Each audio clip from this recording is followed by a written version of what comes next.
जरा इन ट्वीट्स पर एक नजर डालिए। इनमें छत्तीसगढ़ के मुख्यमंत्री भूपेश बघेल पश्चिमी उत्तर प्रदेश के कुछ विधानसभा क्षेत्रों में कांग्रेस प्रत्याशियों के लिए चुनाव प्रचार करते नजर आ रहे हैं। चुनाव के मौसम में आमतौर पर इन ट्वीट्स पर कोई ध्यान भी नहीं देगा, क्योंकि चुनाव हो रहे हैं तो पार्टी के बड़े नेता अपने उम्मीदवारों के लिए चुनाव प्रचार तो करेंगे ही। लेकिन यहाँ खास बात यह है कि इन सभी ट्वीट्स के मजमून में एक समानता है। वो समानता यह है कि इनमें लिखा है कि छत्तीसगढ़ के मुख्यमंत्री भूपेश बघेल कोरोना नियमों का पालन करते हुए कांग्रेस प्रत्याशी के लिए डोर टू डोर चुनाव प्रचार करते हुए। पिछले रविवार को अपने पार्टी के प्रत्याशी के लिए एक ऐसे ही डोर टू डोर प्रचार पर नोएडा के सेक्टर 113 में निकले थे। उनके साथ कथित तौर पर खासी तादाद में उनके समर्थक शामिल थे, जबकि कोविड प्रोटोकॉल के मुताबिक केवल 5 लोगों को ही चुनाव प्रचारक के साथ जाने की अनुमति है, जिसको लेकर उनके खिलाफ एक FIR दर्ज हुआ था। जाहिर है चुनाव आयोग की वो कार्रवाई उन्हें ज्यादती लगी। उस कार्रवाई के खिलाफ दूसरे दिन उन्होंने एक बयान जारी कर कहा था कि सिर्फ उन्हीं के खिलाफ FIR क्यों हुआ, जबकि उनके साथ 15-20 सुरक्षा कर्मी थे, दूसरे कई उम्मीदवार थे, मीडिया के कई लोग थे। उनका सवाल तर्कसंगत था।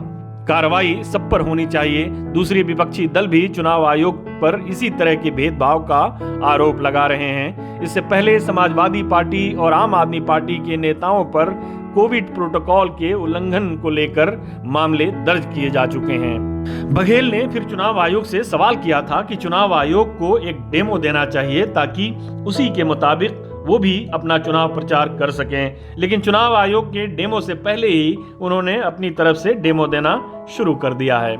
दरअसल कांग्रेस ने बघेल को उत्तर प्रदेश विधानसभा चुनाव के लिए पार्टी का वरिष्ठ पर्यवेक्षक बनाया है, जिसकी वजह से वो लगातार उत्तर प्रदेश में नजर आते रहे हैं। इस बात को लेकर छत्तीसगढ़ भाजपा के नेता लगातार उन पर कटाक्ष करते रहे हैं। ताजा मामले में प्रदेश भाजपा के अध्यक्ष विष्णुदेव साई ने तीखा हमला बोलते हुए कहा है कि नियमों की धज्जियां उड़ाने में कांग्रेस सरकार हमेशा आगे रहती है। आचार संहिता और महामारी कानून के नियमों का उल्लंघन करने पर मुख्यमंत्री भूपेश जी के खिलाफ कड़ी से कड़ी कानूनी कार्रवाई होनी चाहिए। एक दूसरे ट्वीट में विष्णुदेव साई ने लिखा है कि जब जब राज्य में संकट आया है तब तब मुख्यमंत्री भूपेश बघेल जी अपने प्रजा को भगवान भरोसे छोड़कर दूसरे राज्यों की सूद लेने पहुंच जाते हैं। भूपेश जी कोरोना के संकट काल में अपनी प्रजा को छोड़कर आचार संहिता और महामारी कानून के नियमों का उल्लंघन कर यूपी के चुनाव प्रचार में व्यस्त हैं। इससे पहले भी भाजपा उनके उत्तर प्रदेश के लगातार दौरों को लेकर उन पर हमला करती रही है।